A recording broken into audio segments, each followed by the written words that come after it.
fillimin e punës e kam prej vitit 1982, do të thotë është një periudhë e gjatë kohore ku kanë mësuar shumë ndryshime edhe në shoqëri edhe në gjitha lamit e jetës.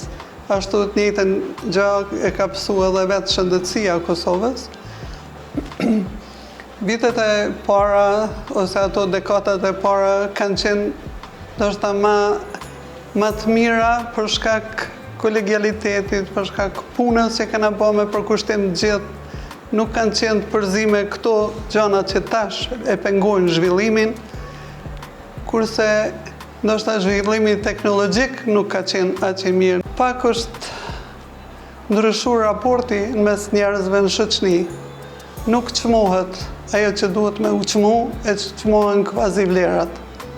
Kështu që është një huti edhe në popullat, edhe te ne profesionistat, po uroj që kjo me kohë të kaloj.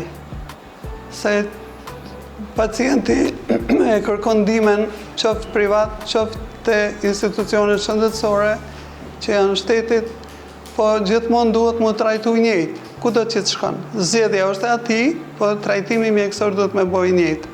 Që mos shifet pacienti vetëm si objekt, por le të shifet pacienti si pacient, sikur që jemi mësuar që prej fillimit, me trajtuar në mënyrën sa më korrekte.